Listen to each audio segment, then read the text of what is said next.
Despite the videos and the accounts of what happened Saturday night, conspiracy theories are now running rampant on social media. Some accounts are even questioning whether the entire thing was staged, much like they did the assassination attempt in Butler. The Washington Post says this, quote, about a fifth of the left-wing and liberal influencers and politicians who posted about the shooting used conspiratorial language, according to a Post analysis of social media posts and podcasts. Oh, just nonsense. Hugh Hewitt is tearing into the media's coverage on this, writing on Fox Digital, Trump saw what the Truth Legacy media missed.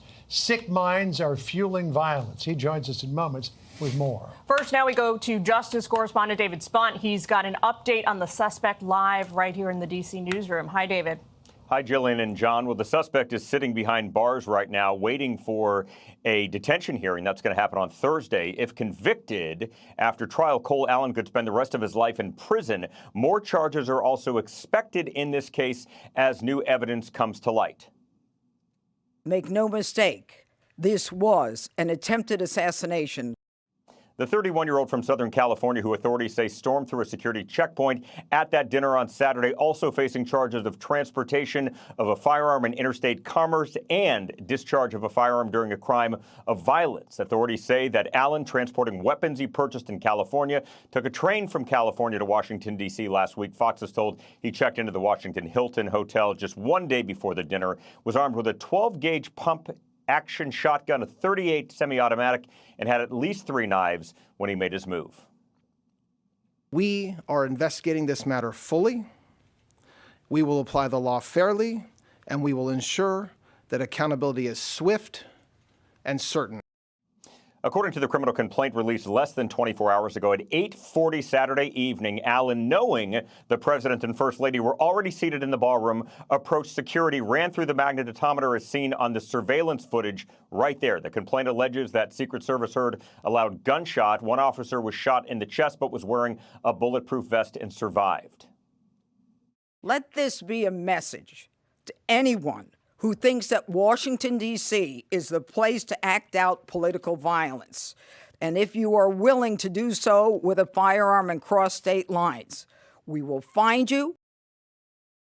Cole Allen is back in federal court on Thursday, where the government will argue why he should remain held in jail until trial. At this point, he does not have private counsel. He's represented by 2 federal public defenders. Jillian, John. David, are you hearing anything from your sources? We have not officially about the investigation into who exactly shot the Secret Service agent who was wounded.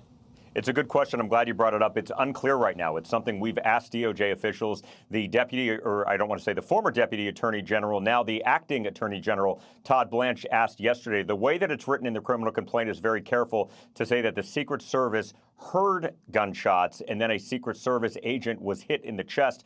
Luckily, that agent survived. That agent had a bulletproof vest on, the initials VG of that agent, but it's still not clear.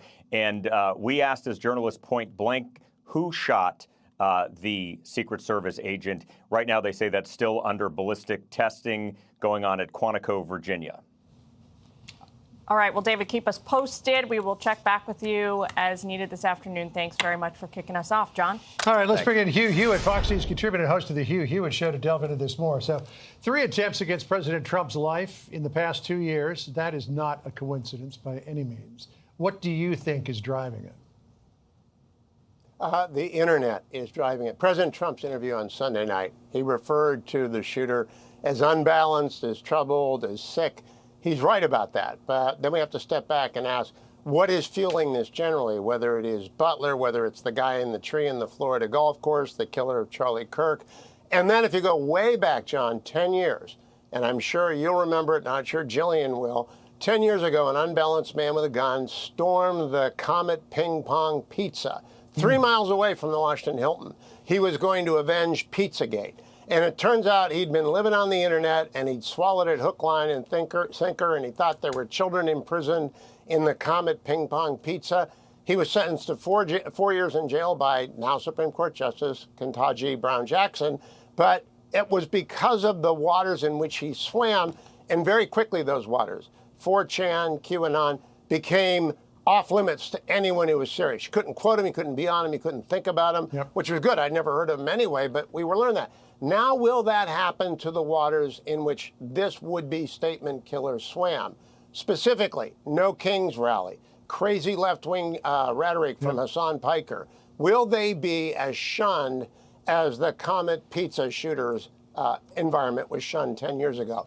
We have to wait and see. Yeah, some of these protesters just appear to kind of lose their minds in public. I saw a video of a woman on Saturday night. She tried to get close to the president's motorcade. The police pushed her back behind the barricades. Then she started screaming F you in the face of any police officer there. And they eventually said, you know what, lady, we've had enough of this. They arrested her and took her away.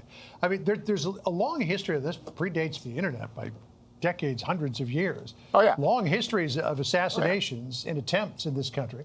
Abraham Lincoln, James Garfield, William McKinley, John F. Kennedy, they were all assassinated. Attempts on Andrew Jackson, he was the first, 1835. Theodore Roosevelt, Franklin Roosevelt, Harry Truman, Gerald Ford, 2 attempts in 17 days. Ronald Reagan, of course, at the same hotel, 1981. And then the 3 attempts against President Trump, 2 in 2024, 1 in 2026. I mean, this is a toxic environment for American presidents going back to almost the founding of this country. And maybe it's the internet. Maybe it's the internet now, but I mean, it's been there for a long time. Yeah, there's always a temptation for people to make themselves famous. Charles Guiteau going after James Garfield, fabulous series on that recently. In the Republic of Georgia, we can't forget, disgruntled somebody threw a hand grenade at George W. Bush. Thank goodness it did not go off. So there have been these threats forever. But I do believe that the internet, I'm going to quote John Podhoretz of commentary here, allows those people who ought not to come together to come together. It allows subgroups to find, match, and plot.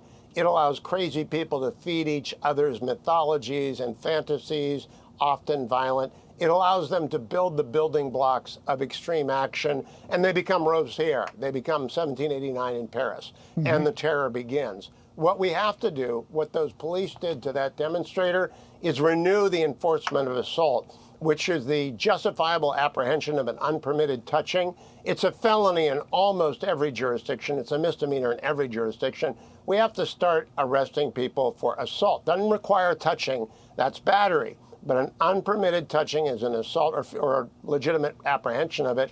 We have to start arresting people, and we have to start throwing people out of colleges and classrooms who are marginal and weird, because we can't let our kids be taught by them.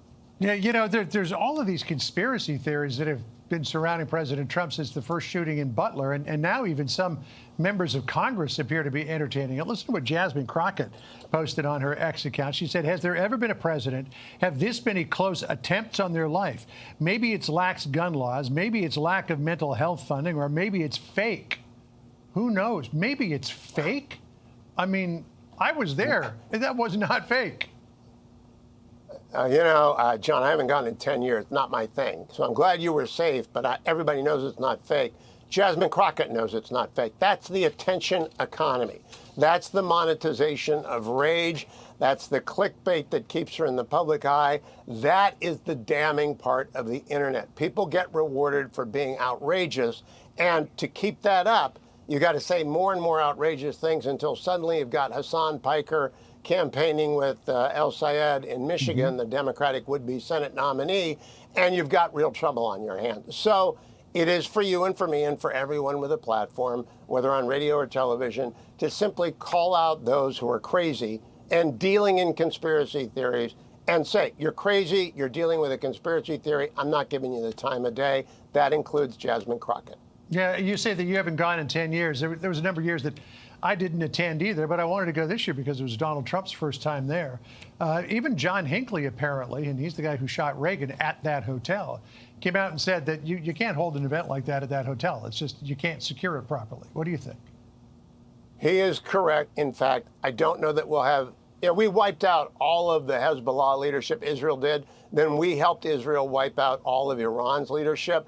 Can you imagine anyone getting their act together for a mass attack on the WHCA? It cannot be done. By the way, it is the argument for the ballroom that the president has been making, not for the WHCA, but for big events generally. Once you begin to have drones and munitions, then you can no longer have soft targets. And the Washington Hilton God love them. I've been there a number of times. I lived across the street on California Avenue for a lot of years. You do not want to go to the Washington Hilton. It's the softest of soft targets. Right. All right, Hugh. Well, we'll see if they put it together for a redo within the next 30 days as the president wants to, and we'll keep delving into the motive behind this attack. It would seem pretty clear, but you wonder, how did that person get to where they were on Saturday night? Thank you for joining us, my friend. Good to see you. Thank you, John. Be sure to like and subscribe for all the Fox News latest on YouTube and catch full shows streaming now on Fox One.